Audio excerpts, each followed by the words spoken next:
Healing Hospital Multi Super Specialty near Nehru Stadium, Bedar. अस्सलामुअलैकुम नाजरीन, नाज मीडिया में आपका इस्तकबाल है। आइए देखते हैं अहम खबर। रियासत कर्नाटक के वजीर बराए बलदी नज़्म नस्क को हज जनाब रहीम खान ने मरहूमा रहमत बी के अहले खाना को 5 लाख रुपए मुआवजा का चेक हवाले किया। ये प्रोग्राम बेदर में दोपहर 12 बजे मुनक्किद हुआ, जिसमें कर्नाटक स्टेट हज कमेटी के चेयरमैन जनाब एस जुल्फ़िकार अहमद खान और जिला के आला अफसरान भी मौजूद थे। ये अफसोसनाक हादसा 17 नवंबर 2025 को पेश आया था, जब मरहूमा रहमत बी उम्र 80 साल साकिन मेलोर बेदर मक्का और मदीना के दरमियान शाहराह पर बस और डीजल टैंकर के तसादुम में जा बहक हो गई थी। इस हादसे के बाद वजीर आला सुधारामिया की क़यादत में कर्नाटक हुकूमत ने जाबहक आज़मीन के अहले खाना के लिए 5 लाख रुपए मुआवजा का ऐलान किया था, जिस पर आज बाज़ाब्ता तौर पर अमल दरामद किया गया। इस मौके पर हज कमेटी के चेयरमैन एस जुल्फ़िकार अहमद खान ने बताया कि कमेटी ने जद्दा में भारतीय कौंसल खाने के साथ मुसलसल राब्ता कायम रखा और तमाम ज़रूरी कार्रवाइयाँ बरवक्त मुकम्मल की। काबिल ज़िक्र है कि जनाब रहीम खान ने न सिर्फ मुतासरा ख़ानदान की फ़ौरी मदद को यकीनी बनाया, बल्कि एक ज़िम्मेदार और हसास वज़ीर होने का सबूत देते हुए मुतासरीन के साथ अमली यकजहती का मुजाहिरा किया, जिसे अवामी हलकों में सराहा जा रहा है।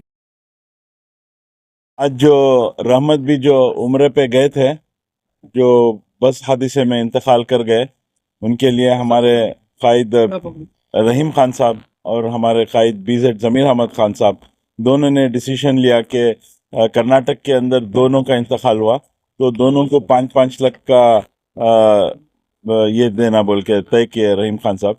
जो रहीम खान साहब की क़यादत में अल्हम्दुलिल्लाह बहुत सारे पूरी स्टेट के अंदर हज कमेटी के अंदर बहुत बड़े काम हो रहे हैं, तारीख़ी काम हो रहे हैं, जिसके अंदर नया मंगलूर का एक हज हाउस आ रहा है अल्हम्दुलिल्लाह, और गुलबर्गा में एक नया हज हाउस आ रहा है, और बिदर में जावेद साहब जो है वो एक हज कमेटी के लिए हमारे रहीम खान साहब की क़यादत में, वो रहीम खान साहब की चाहत में उनके बेटे का जो इंतकाल हुआ वो एक आधे एकड़ मेन जगह हज कमेटी के लिए दे रहे हैं। रहीम खान साहब का एक मिशन भी है, एक एम्बिशन है कि उसके अंदर बहुत सारे केएस और आईएएस के बिदर के और अतराफ़ के लोगों को पुलिस ट्रेनिंग देना है और केएस और आईएएस की ट्रेनिंग देना, पूरा साल भर उसमें एक्टिविटीज़ रहना बोल के सही रहीम खान साहब की एक बहुत ज़माने से ख्वाहिश थी।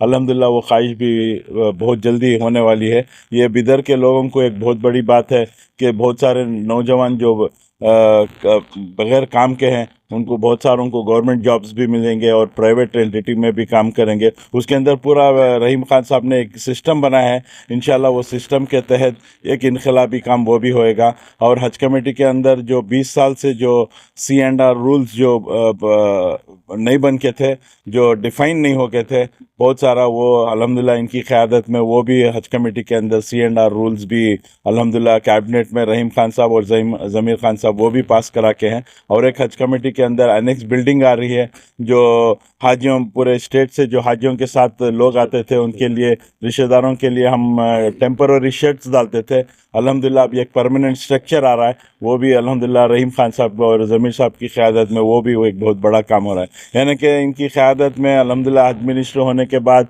और म्यूनसिपलिटी में भी बहुत सारे इनकलाबी काम करके रहीम खान साहब ये बिदर के लोगों को एक बहुत बड़ी खुशनसीबी है कि इतने अच्छे कायद मिले हैं अल्हम्दुलिल्लाह, और जो एक मिशन और एक विज़न रख के चल रहे हैं अल्हम्दुलिल्लाह। इनके जो भी मिशन और विज़न रखे हैं अल्हम्दुलिल्लाह इसको अल्लाह मियाँ कामयाबी दे। ये कहते हुए मैं अपनी बात को ख़त्म करता हूँ। अस्सलाम वालेकुम। अस्सलाम वालेकुम। आज हम मैलूर में हमारे हज कमेटी के चेयरमैन टीपू भाई आए हैं और हमारे हज के ऑफिसर्स भी साथ आए हैं, और हमारे साथ कॉरपोरेशन के अध्यक्ष मोहम्मद गौस है, और इस एरिया के काउंसलर शौकत भाई है, हमारे जिलानी भाई है, और दूसरे और एक वार्ड के काउंसलर सऊद भाई है। इस तरह से बहुत से गेस्ट यहाँ पे आके हैं। फारूक पटेल साहब है जो इस एरिया के काउंसलर, पहले काउंसलर वो थे। तो आपको सभी को मालूम है, आपके सभी टीवी मीडिया पेपर न्यूज़ के थ्रू जो उमरा में हमारे हैदराबाद से एक टीम पूरी एक 45 या 50 लोग यहाँ से गए थे। तो उसमें हमारे मैलूर से एक रहमत भी बोल के जो खातून थे, वो बहुत सीरियस एक्सीडेंट हो गया था, उसमें बहुत लोग शहीद हो गए, 45 लोग शहीद हो गए थे, उसमें हमारे रहमत भी थे। तो उस टाइम हम आपको वादा किए थे कि आप लोग डिमांड करे थे कि आप गवर्नमेंट से होंदे, हज हाउस से होंदे, इनको कुछ ना कुछ सपोर्ट करना बोल के। उनके 6 बेटे और 3 बहनें हैं, तो कुछ करिए बोल के बोले थे, तो हम इंशाल्लाह बोल के वादा किए थे। तो मैं, ज़मीर भाई और हमारे चीफ मिनिस्टर सिद्धरामैया जी, सबको मालूम रखते हुए, सबको बोल के आज हम 5 लाख रुपए हज हाउस से हम इनके घर पे चेक देने आए हैं। और ख़ासकर खुद एक चेक देने के लिए टीपू भाई जो चेयरमैन है हज कमेटी के, वो यहाँ पे आए हैं, बिदर से लगाव था, ऑफिसर्स भी आके हैं। तो वो भी बहुत गरीब फैमिली से है। इस तरह से हुबली में भी हो गया था, 2 थे हमारे कर्नाटक स्टेट से, तो हुबली में भी 5 लाख, यहाँ भी 5 लाख रुपए दे रहे हैं। और आगे सेंट्रल गवर्नमेंट से भी कुछ लिखे हैं लेटर, सेंट्रल गवर्नमेंट को, जो सेंट्रल गवर्नमेंट की हज कमेटी है उनको भी देने के लिए बोले हैं, वो भी देते हैं बोले हैं। क्या होता है देखेंगे आगे, बट हमारे तरफ से तो हम इंशाल्लाह, क्योंकि मैं हज से पॉलिटिक्स से पहले से जुड़े हुआ हूँ। मुझे टीपू भाई बेंगलुरु में जब मिले थे, तो मैं वहाँ पे हमारे एजुकेशन इंस्टीट्यूशन चलते हैं, तो आप बुला के हमारे कॉलेज के बसेस 4-6 बसेस लेते थे हर बार, क्योंकि बस स्टैंड से पहले लोग रेलवे स्टेशन से आते थे, फिर एयरपोर्ट को जाने के लिए। तो आज तक हमारी आपकी दोस्ती प्यार वैसी है। तो आप भी फिर इस हज के चेयरमैन बने हैं और मैं भी हज का मिनिस्टर बना हूँ। अल्लाह आप लोगों की दुआएं हैं, बिदर की जनता की दुआएं हैं, तो मैं सभी को दुआ करने के लिए बोलता हूँ। हमारे से जितना होता है ज़रूर, हमारी हर मुसीबत में हम साथ देंगे, साथ ठहरेंगे। शुक्रिया अदा। कौन से फंड का है सर ये? सीएम रिलीफ फंड आया है हज कमेटी? नहीं, हज कमेटी का है। सीएम फंड से क्यों नहीं? सीएम की तरफ से नहीं, कौन सा तो एक फंड आता है, तो किधर से भी दो, सभी गवर्नमेंट का ही है। तेलंगाना के चीफ मिनिस्टर जो है, एक फैमिली मेंबर को जॉब दिलाने की बात की है, तो आप भी क्या सिद्धरामैया जी से बात करेंगे इस बारे में? वही देखेंगे, उनका प्रपोजल लेंगे, उसमें क्या एजुकेशन है, क्या पोस्ट आता है उनकी फैमिली का, देख के कोशिश करेंगे इंशाल्लाह। फैमिली जो है सर किराए के घर में रह रही थी, अभी भी किराए के घर में है। क्या आप लोग अपनी गवर्नमेंट की तरफ से उनको कोई पक्का मकान दिलाएंगे?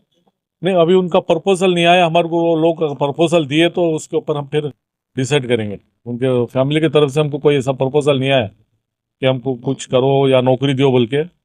अभी हम बुला के बात करके उनसे, अगर उनके पास अगर कुछ डिमांड है तो उसके लिए हम ट्राई करेंगे, कोशिश करेंगे इंशाल्लाह। ये एक इत्मीनान दिए थे कि हम कुछ सपोर्ट करेंगे बोल के, आज उन्होंने हमारे घर पर आए हैं और चेक दिए। हमारे जाफ़र भाई आए और हमको बताएं कि बोले सपोर्ट करें, हमारे को बुलाने के लिए लगे, मीडिया के सामने बोलने के लिए बोले, हिम्मत दिए, थोड़ा हमको सपोर्ट करे।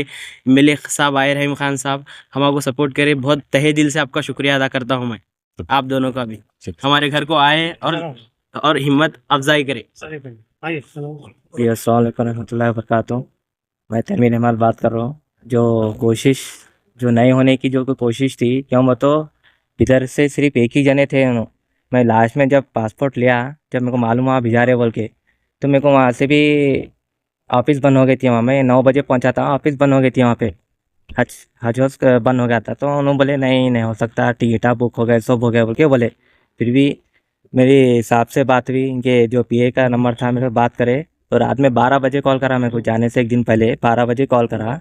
कॉल करके उन्होंने बोले नहीं आप टेंशन न खोलिए, आप रहो वहाँ पे, मैं कल सुबह बात करते बोल के डायरेक्ट। अभी मैं हज हाउस पहुँचा भी नहीं, मुझे फ़ोन आया, सीएमसी हाउस स्पॉन्सर साहब का फ़ोन आया, आप कहाँ हैं, जल्दी जाओ, वहाँ चेयरमैन बुला रहे आपको बोल के। जैसा मैं अंदर गया, चेयरमैन साहब बुलाए कि आप ही है क्या बिदर से? तो हाँ बोल के बोला। तो ठीक है, रहीम खान साहब मेरे को 3 बार फ़ोन करे सुबह से, लो तुम्हारा पासपोर्ट बोल के। मैं 7 में आदमी में बैठ के मेरे को जब टिकट कराने लगे। तो बहुत बहुत शुक्रिया जो मेरे को वहाँ का भी मौका मिला। लास्ट तक जो मेरे दादी जो मेरे ऊपर ही उनका हाथ था, उनके मेरे ऊपर ही उनकी मोहब्बत थी, वहाँ तक खींच के लाको मेरे को आखिरी तक बिठा के तदफीन करने लगे। बहुत बहुत शुक्रिया रहीम खान साहब। जाफर भाई, दो बात करनी है। वालेकुम रहमतुल्लाहि वबरकातुहू। जैसा इमिडिएटली मेरे को यहाँ पे फ़ोन आया कि ऐसा हुआ बोल के बिदर में, हमारे दोस्त बोले सिराज भाई, तो इमिडिएटली मैं उन्होंने यहाँ पे आए के बाद जब मैं मीडिया को बुलाया, एक बैठ दिया, फिर साहब को फ़ोन लगाया इमिडिएटली। फिर साहब जब रिस्पॉन्स लेके क्या हुआ क्या डिटेल पूछे, तो ऐसा हुआ साहब बोल के बोला मैं। तो इमिडिएटली जब साहब एक्शन लिए, इसके बारे में एक्शन लेके बोले कि मैं क्या है सो करा है तो उनको बात कराओ बोल के बोले, और इमिडिएटली एक्शन भी लिया साहब। उसके लिए भेजे भी उनको, भेज के वहाँ से भी करे, फिर जैसा बेंगलुरु से आते कि घर पे विज़िट करे के बाद भी यहाँ भी एक भरोसा दिए कि मैं क्या भी हो सकता है मेरे से कर तो मिल गए। हम साहब का तहे दिल से शुक्रिया अदा करेंगे कि आती की जो काम करे, लोग बोल रहे थे नहीं होता बोल के, फिर भी हम साहब का तहे दिल से शुक्रिया अदा करेंगे कि हमारा इमिडिएटली काम करे और हमारी इज्जत रखें यहाँ पे। बहुत बहुत हम साहब का शुक्रिया अदा करें। अस्सलाम वालेकुम।